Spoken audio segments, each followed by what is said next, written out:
Здравейте всички! През 1897 година известният по това време физик Лорд Келвин казал нещо много интересно. В физиката нищо фундаментално няма какво повече да бъде открито. Единственото, което ще развиваме е да правим по-точни измервания. Само 3 години по-късно Макс Планк положил основите на чисто нова област в физиката, така наречената квантова механика, която след това работили такива имена като Бор, Айнщайн, Хайзенберг, Шрьодингер, Борн и да не забравим Файнман. Тази теория към момента е най-точната теория, която е потвърдена експериментално. До 15-тия знак се попадат предвижданията на теорията с реалните експерименти. През 40-те и 50-те години на 20 век пък се започва да се развива една друга област, компютърната област, в която и ние работим. Като днес много трудно някой може да си представи света без компютъри, без изчисления и без изчислителната им мощ. Тези две области в последните 10 на 20 години почват да имат нещо общо и това са ползването на квантовата механика при изчисленията, така наречените квантови компютри и квантови алгоритми, квантови изчисления. Това е нещо съвсем ново, което до сега не е. Областта е съвсем нова. И искам да ви кажа в тази презентация какво можем да направим, ако притежавахме един реален съществуващ квантов компютър сега. Какъв е бойният план? Първо ще обясня малко за криптография, който не е много запознат. След това ще минем към квантови компютри и квантови изчисления. След това ще обясня конкретния алгоритъм на Шор и какво му е толкова важното, свързано с криптографията. И накрая четвърта точка. Пригответе чубали.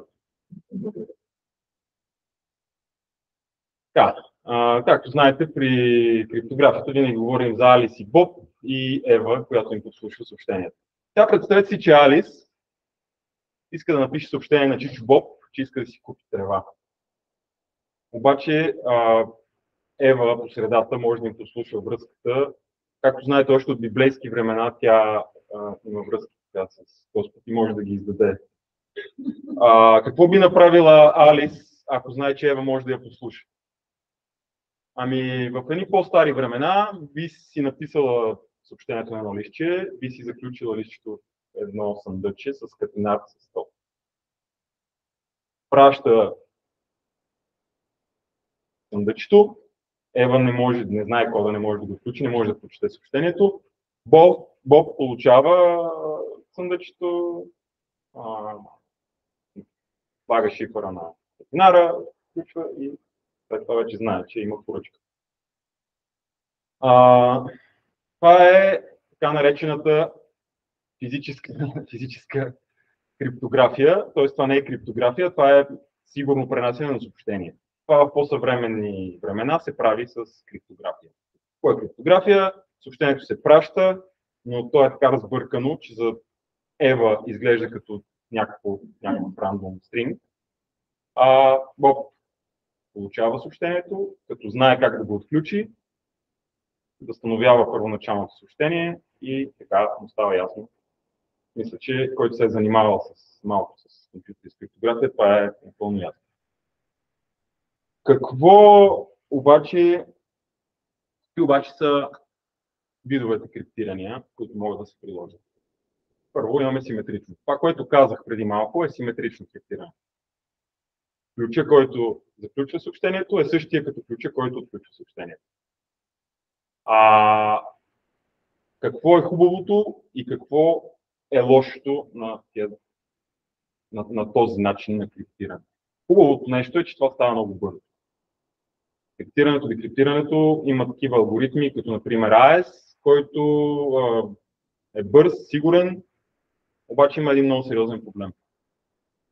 Двете страни трябва да се договорят за общия ключ по някакъв друг начин, защото те, ако не са физически заедно, те няма как по сигурен начин да си предадат този ключ. Нали, както се вижда, тук приемаме, че всяко съобщение може да се прочете от човека по средата и ако се изпрати някакъв ключ, за който да се разберат, всъщност човек ще вземе ключ и ще може да им копира съобщението. Ако не са се разбрали предварително, физически тайно, какъв е този ключ, няма как да работи тази схема. Това вече, когато сме на различни краища на света, да се съберем, пък да си обменим ключа, е малко непрактично. Затова е измислено асиметричното криптиране. Там има два ключа. Един публичен, един частен. Като единия ключ заключва, другия ключ отключва. Ако ти желаеш само единия, можеш или само да заключиш, не можеш да отключиш с него и обратно. По този начин как може да се действат нещата? Примерно Боб има публичен ключ, който всички го знаят, и частен ключ, който само той го знае. Алис взима публичния ключ на Боб, заключва съобщението и го праща. Ева не може да го отключи, защото няма частен ключ на Боб, само Боб може да го отключи и да го прочете. Обратно Боб, ако иска да праща на Алис, той пък заключи с нейния публичен ключ и само Алис може да го прочете. Това обаче става бавно. Тоест, ако правим през интернет такава комуникация, нещата доста се забавят, алгоритъмът е сложен като много време отнема. И затова се измислят едни по-различни схеми, така наречените хибридни схеми между двете неща. Какво искаме да постигнем с тази схема? Искаме хем да е бързо, хем да е сигурно, т.е. да се разберем за общия симетричен ключ, който ще използвам. Как става това? Сега ще ви го обясня с кофи с боя. Ето ги Алис и Боб. Тук допускаме, че по средата винаги може да им се подслуша съобщението, което е някакъв цвят. Също допускаме, че е лесно да смесим две кофи с боя и да получим трети цвят, но е трудно от третия цвят да разделим точно кои два цвята го съставят. И каква е схемата? Алис и Боб се разбират за един общ публичен цвят, жълтия, който всички знаят и може да се послуша в средата. След това Алис смесва публичния цвят с нейния таен цвят, който е червеникавия, и получава това оранжево. Боб съответно смесва жълтото с неговия таен цвят, който е синьото, и получава зеленикаво.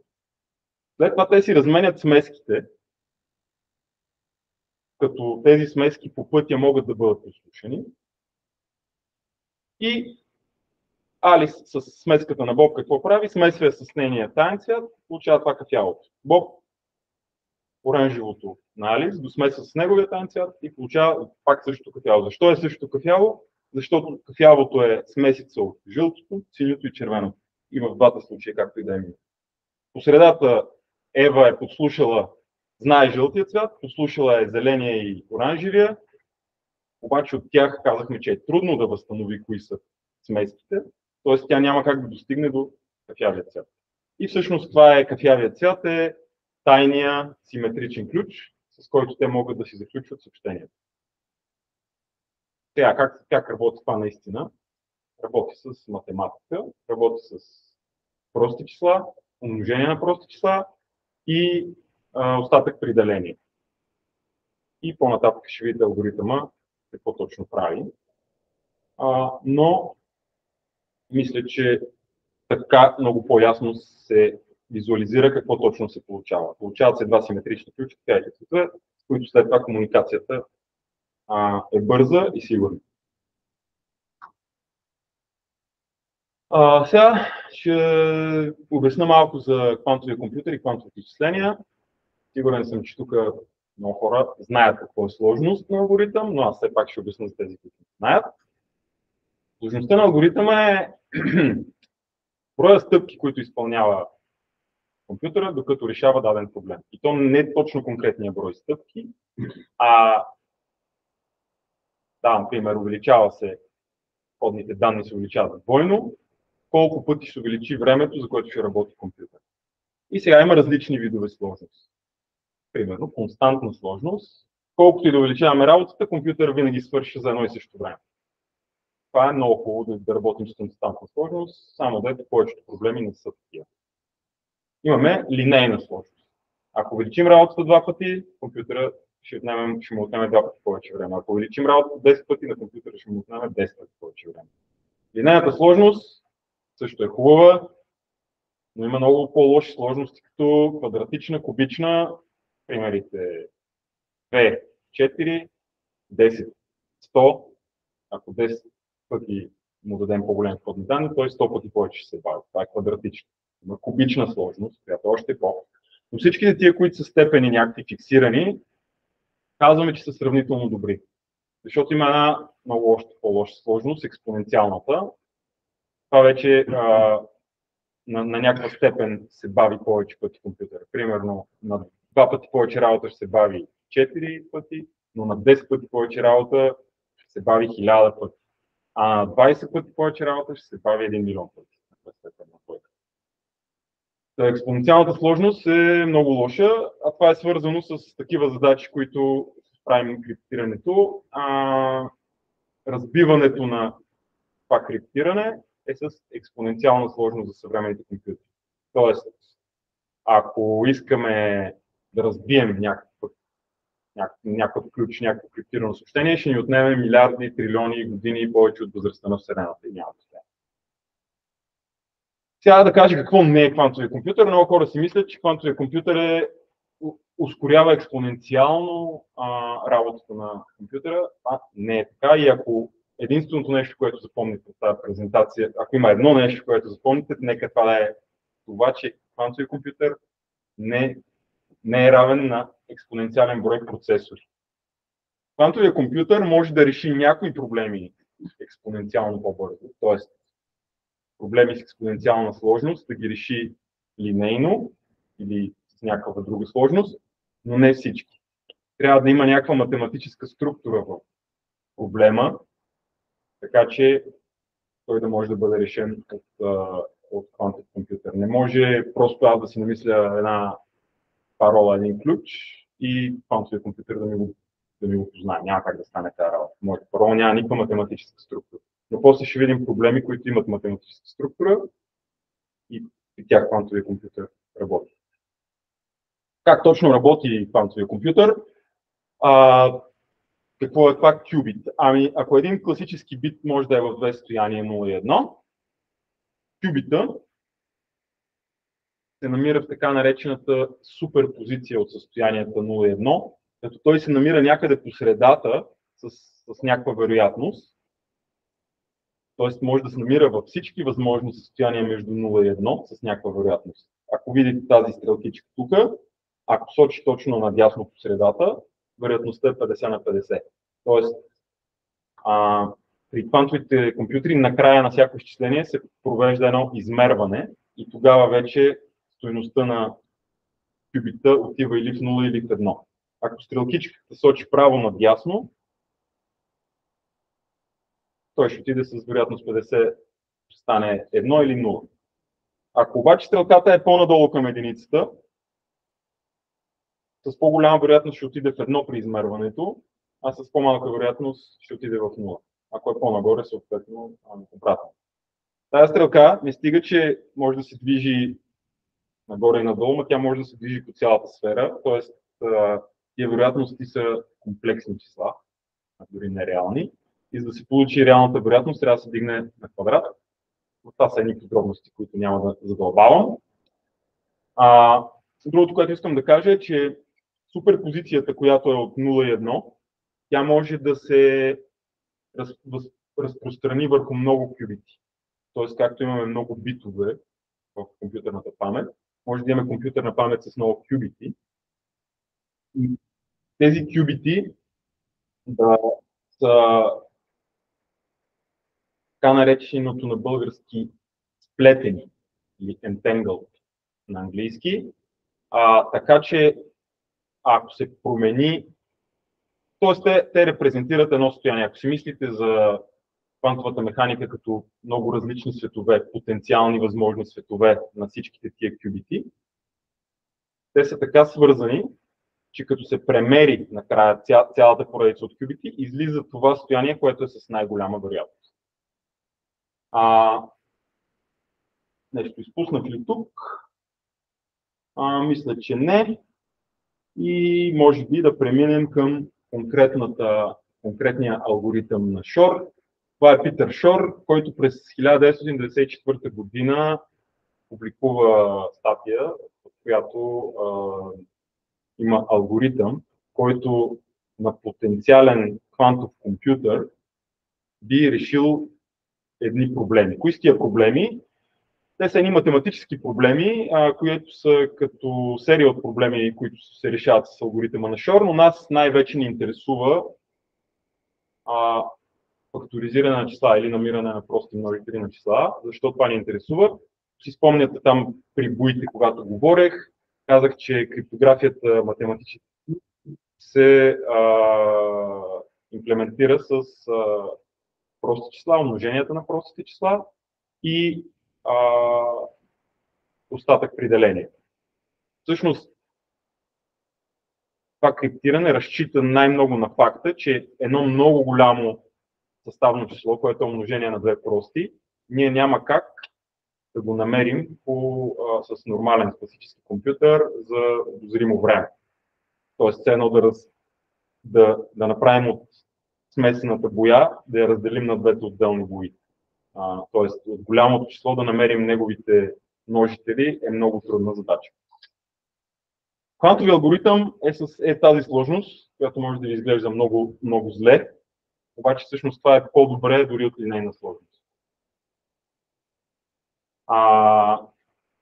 И сега да започнем съвсем да навлезем в материята, самия алгоритъм на Шор какво точно прави. Както казах, искаме от едно число, което е произведение на две прости числа, да намерим двете прости числа, които го съставят. От голямо число, представете нещо от рода на числото е с 1000 цифри.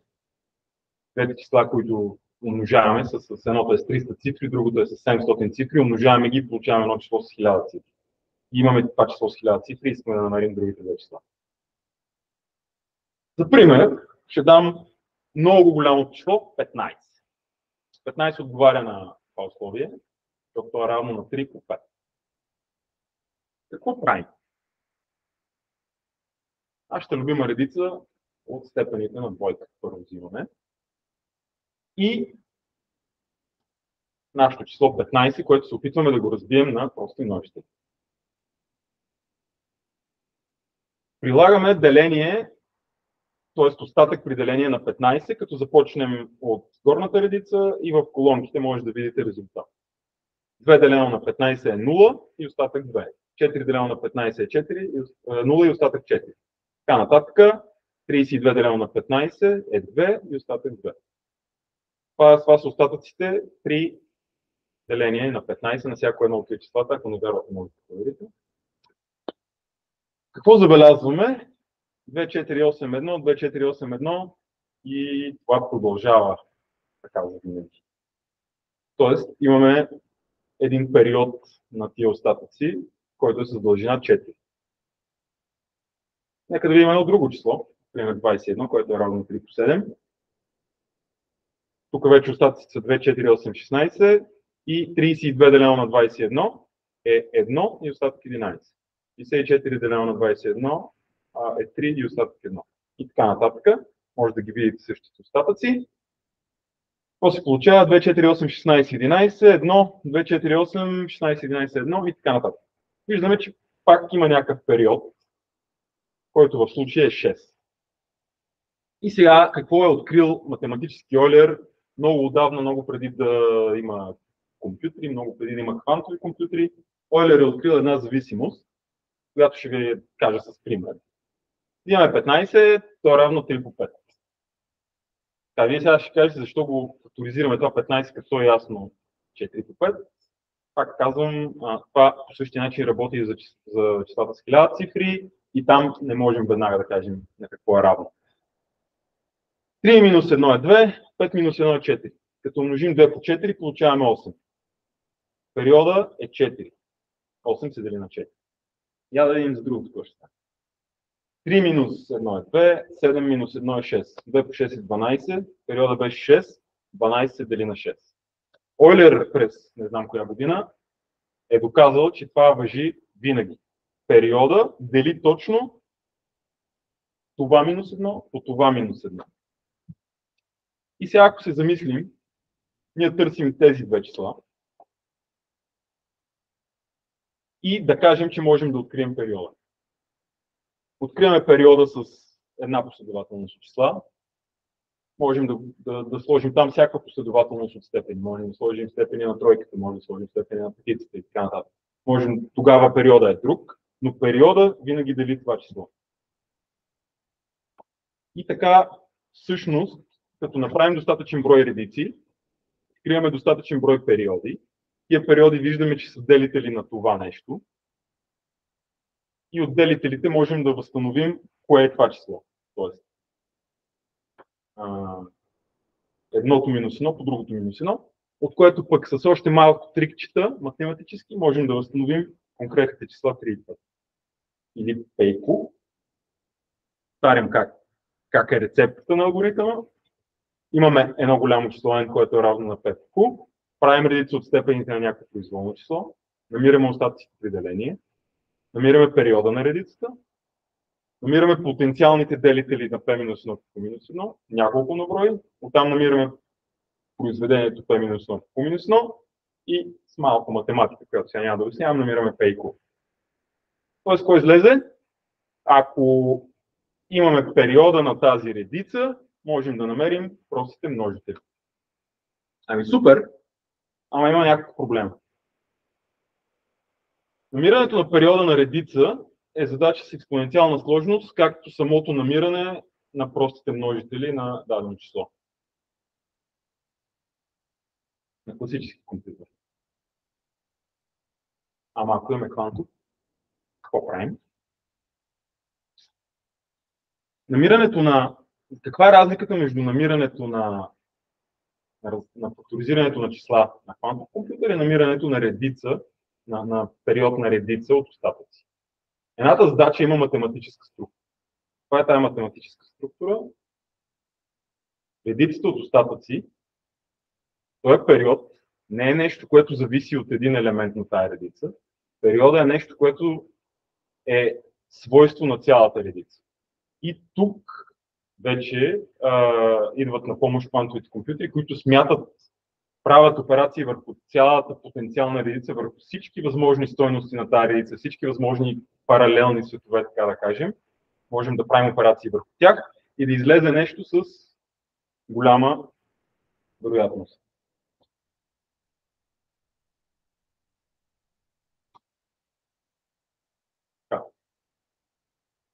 Как точно ще решим този проблем на квантов компютър? Имаме там определен брой кюбити и какво ще направим? Първо искаме да създадем, да напишем тия числа, дето бяха степените на двойката и да направим една суперпозиция от тях. Суперпозиция е, т.е. това нещо, така че да се съдържат абсолютно всички числа от тази редица вътре в кюбитите, т.е. в кюбита да има всички възможни стойности. Смесица от всички възможни паралелни светове, пак ще кажа, на всички тия редици. Това можем ли да го направим? Има един проблем, че, примерно, ако искаме да дигнем на 1000-та степен, трябва ли да умножаваме това число, дали е 2, дали е някое друго, 1000 пъти, или ако е 1 милион, някой 1 милиард, как ще го умножаваме. За радост имаме бързото вдигане на квадрат, т.е. ако искаме да получим 1000-та степен, 1024, айде, няма да умножаваме 1024 пъти, ми ще дигнем на квадрат. 2 на квадрат 4, 4 на квадрат 64, 64 на квадрат вече колко става? 512. И... не. Не очаквай да ги сметна. Така че много бързо ще стигнем до това число, което ни трябва. Така че този проблем можем да го решим дори на класически компютър. Другото нещо е много големи числа. Като почнем да дигаме на тия степени, ще получим едни огромни числа, дето няма къде да ги складираме. Реално не ни трябва да пазим големи числа, а ни трябва да пазим само остатъците при деление, което всъщност няма нужда да правим всичките умножения. Остатъка при деление има едни хубави свойства, такива, че като стигаме на квадрат и самия остатък можем да го вдигнем и да го умножим и по този начин новия остатък е равен на ценно сме умножили числата и сме намерили остатък. И сега остана сърцето на алгоритъма. Направили сме суперпозиция в кюбитите и имаме всичките възможни остатъци, редици от остатъци при деление на това нещо. Как да намерим периода? Нали? В крайна сметка ние се борим за периода. Като намерим периода, вече ще направим уния умножения и ще намерим двете числа. Как да го намерим този период? Го намерим чрез квантова трансформация на Фурие. Виждам вече, че някои гледат много странно. Затова сега ще се опитам да обясня квантовата трансформация на Фурие, без да използвам математика. Представете си едни експерименти, може би сте чували за тях. Едно време са затваряли хора в пещери в течение на много време, за да изследват, да видят как ще се отрази това на човешкото тяло. И са забелязали нещо много странно. Всеки човек, когато няма слънце, което да му определя цикъла на будуване и на спане, той си влиза в някакъв собствен негов ритъм. За някой денонощието продължава 25 часа, за други 21 часа, за трети 27 часа, за някой може и точно 24. Нали, това не е кръгъл брой часове, може да е 18 часа и 36 минути. И всеки човек си влиза в неговия си ритъм. Но на всеки човек ритъмът му е различен. И сега представете си, че има едни такива часовници в пещерата, само с една светълка, които първият прави едно завъртане за 17 часа, вторият прави едно завъртане за 26 часа, третия прави едно завъртане за 24,7 часа. Можем ли, ако притежаваме всичките такива часовници с всичките възможни периоди, нали, не само тия трите, ами абсолютно всичките, почнем от 17, примерно до 27, кажем, че хората горе-долу спят толкова, т.е. цикъла им и денонощите им продължава толкова, можем ли с тия часовници да определим на конкретен човек колко му е периода на денонощие вътре в пещерата? Аз казвам, че можем по един много хитър начин. Слагаме по едно листче с едно кабърче отдолу. Примерно аз искам да разбера моя период. Не го знам, там нямам часовник, защото аз съм изолиран, за да ме изследват. И какво правя с тия листчета? От абсолютно всеки часовник слагам по едно листче с кабърче точно средата на листче. Сутрин първата ми работа, която правя като стана, да погледна всички часовници и да преместя кабърчето под часовника 1 см в посоката, в която сочи стрелката. Първият часовник ще е малко надолу, вторият така малко надясно, третия долу към 7 часа. И какво ще стане след 100 дни? Периодите, които не са моя период, един път ще сочат на там, друг път ще сочат на там, трети път ще сочат на там, и това кабърче ще се върти, ма горе-долу ще стои близо до центъра. Докато периода, който е истинския мой период, всяка сутрин, когато се събуждам, стрелката ще сочи винаги на едно и също място, защото това е точно моят период и той се е завъртял точно часовник. И кабърчето ще тръгне, ще пътува, ще излезе от листчето и ще стане очевидно, че той е много по-далече от всички други кабърчета. И това е моят период на денонощие. Реално това е трансформацията на Фурие. От някакви редици от числа намира периода на тая редица. И също както с периода на моето спане и часовника, кабърчето преобразува всичките тези часовници в правилния часовник, който показва моя период.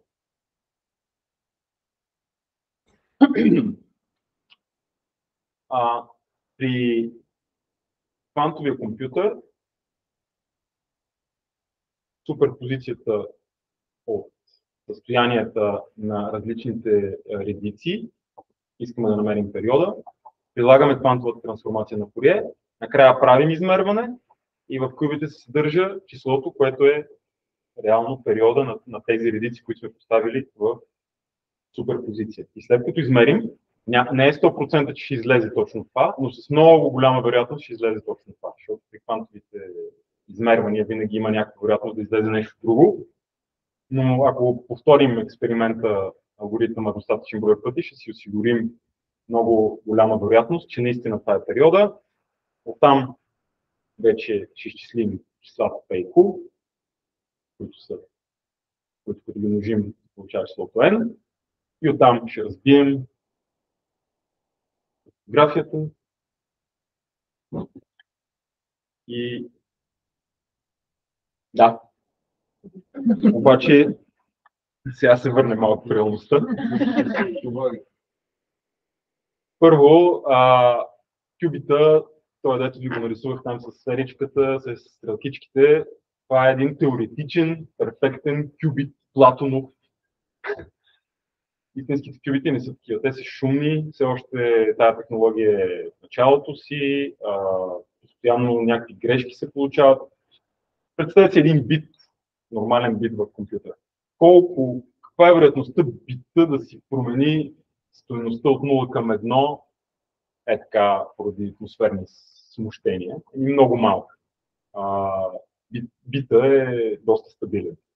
Кюбита не е така. Съвсем малки промени в средата го правят да си сменя състоянието, особено когато имаме много кюбити, те постоянно някакъв шум се случва там и нещо се променя. И за да... Нали, това е реалният кюбит. Колко реални кюбити са нужни, за да симулират един перфектен теоретичен кюбит? Към настоящия момент изчисленията са някъде около 1000. 1000 реални кюбита са равни на един перфектен кюбит. Втория булет е статия от 2021 година, която е публикувана. Как да разбием 2048-битови RSA. RSA е точно този алгоритъм за асиметрично тестиране. За 8 часа с 20 милиона шумни реално кюбити. 20 милиона. И какво е съвременното състояние на квантовите компютри сега, с колко кюбита са? Мисля, че най-добрите разработки на IBM, Google и бяха други са няколко стотин, като не съм сигурен, мисля, че имаше обява за 1000, т.е. вече имаме около един истински перфектен логически кюбит или 1000 шумни кюбита. Ни трябва 20 милиона. Като да ги поддържаме да стават все повече и повече, става експоненциално по-трудна задача, чисто технически, но това ще се промени, може би, с развитието на технологиите.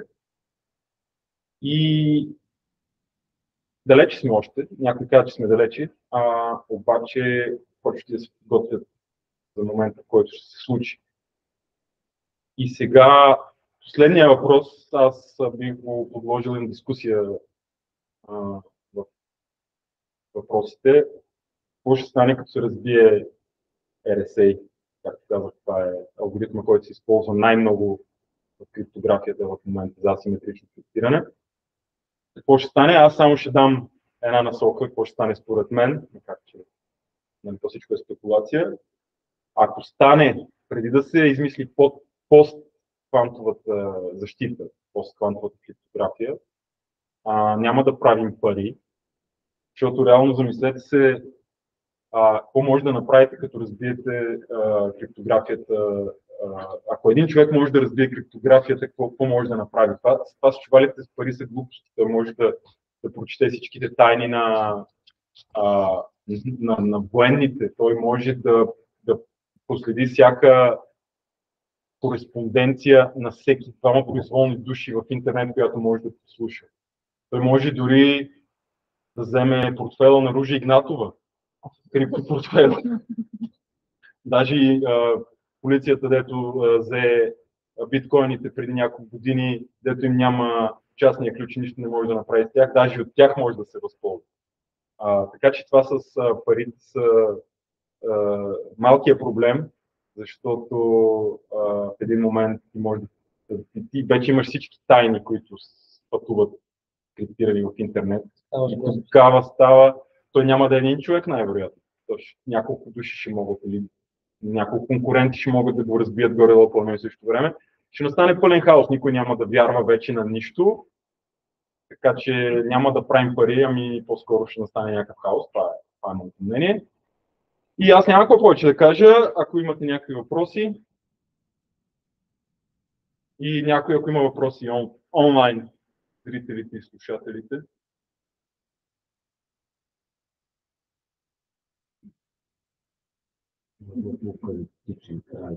Не може да. Ако искате, може да предложите някакво друго. Какво би се случило? Много е относително. Зависи кой има достъп. Ако само аз имам достъп, всичко е наред. Защо?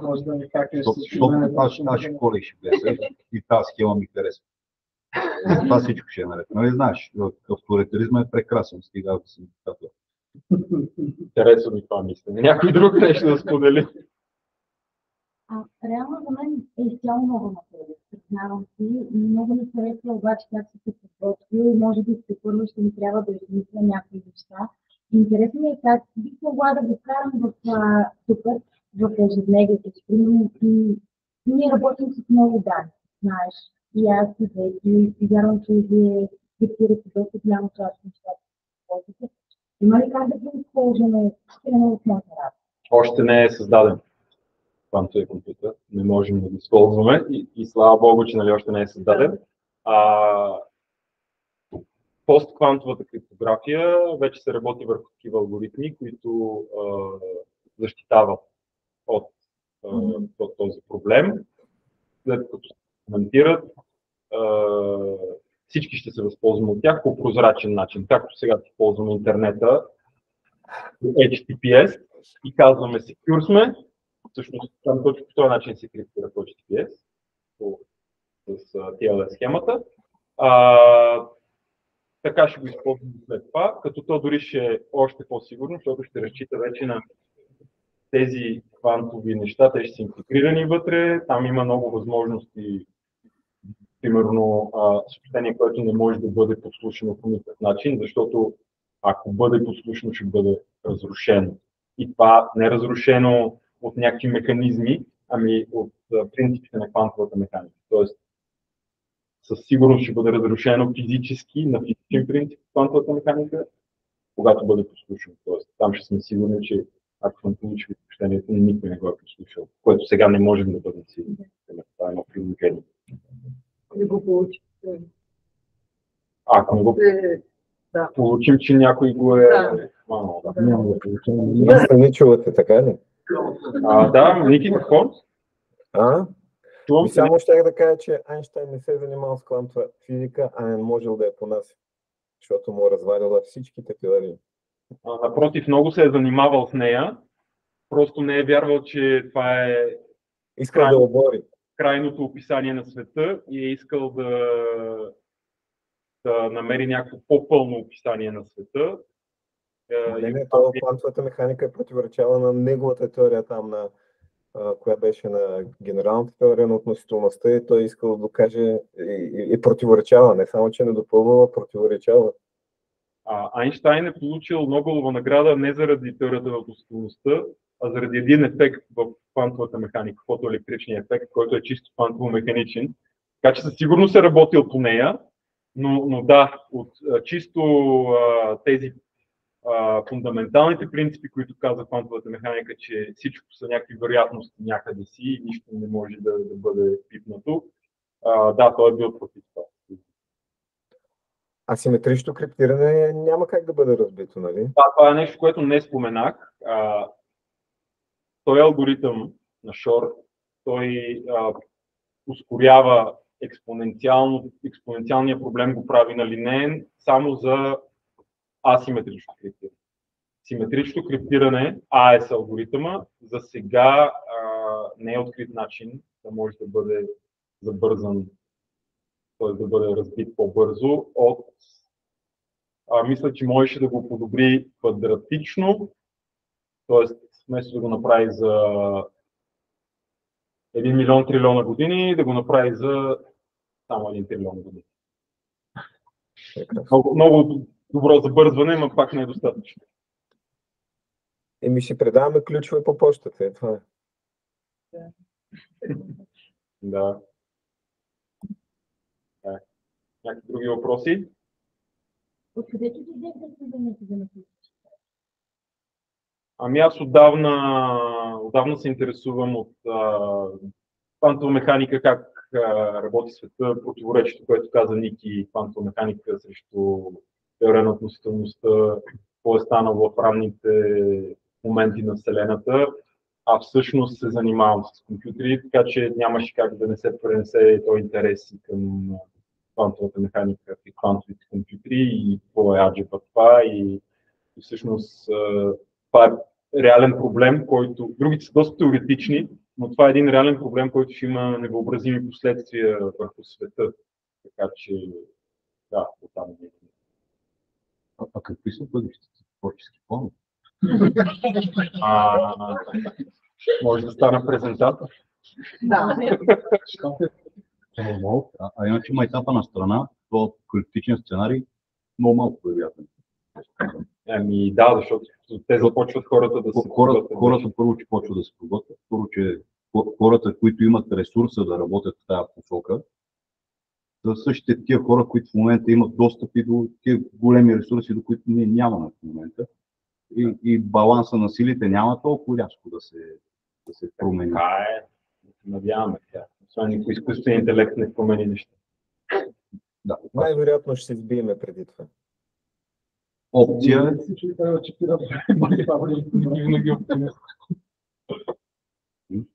Ами добре. Ако няма повече въпроси. Иво вдига ръка. Ето материалите, които съм подготвил. Презентацията ще кача някъде. Предполагам, че и видеото можем да качим някъде. Ще се разберем после. Благодаря. Чувате ли ме? Да, въпроси ли има? Да. Аз махнах за въпрос, че май нещо не се чува, може би. Въпросчето ми е свързано с това по-скоро малко информация, ако имаш, може да дадеш, как се програмира на квантови компютри, защото доколкото знам са отделни програмни езици и предполагам съвсем различен начин от класическия начин, с който поне всички девелопери, които сме тук, сме свикнали. Със сигурност. Да кажем, че нивото на езиците в момента е както е било едно време машинен код и асемблер и така нататък. На всеки компютър, на всяка отделна архитектура си има разлики. Сега се опитват някакви хора да правят някакви обединения.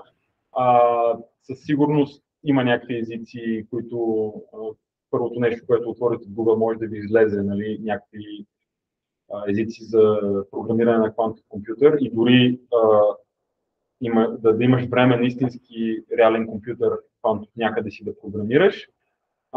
Но в момента програмирането на такъв компютър може да се симулира на нормален класически компютър, защото те още не са толкова мощни.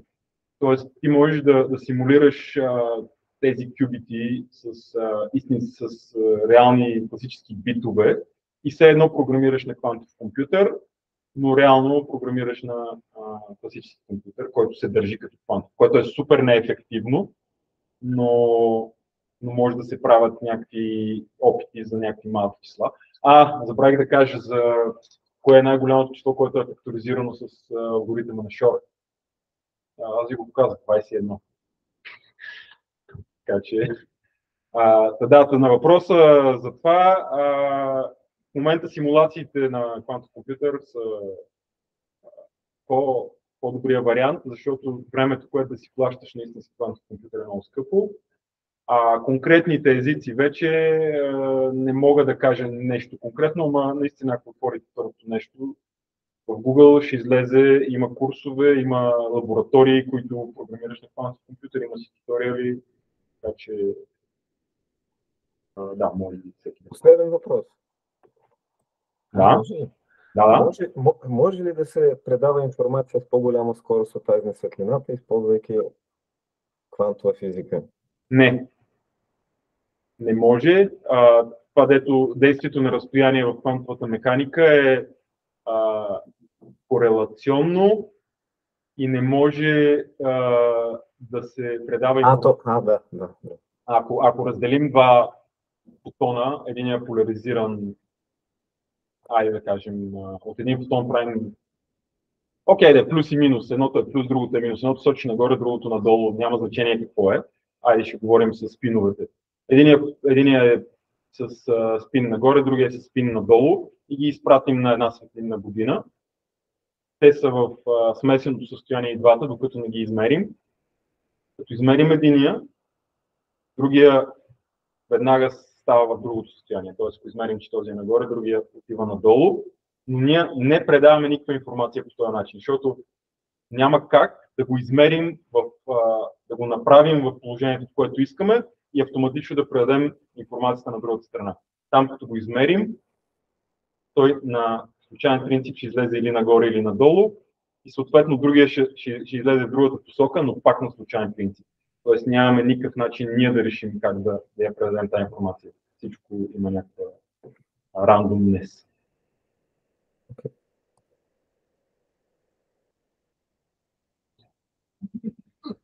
Добре. Има ли още въпроси? Гледайте Вертасиум или там какво беше? Как се казваше този човек? Той там такива всякакви ги засяга. Да, има много материали в интернет, научно популярни. Ако е била интересна темата, може да намерите много наистина добри материали, така че аз ви призовавам да търсите. Много са интересни. Ами добре, благодаря. Още един път.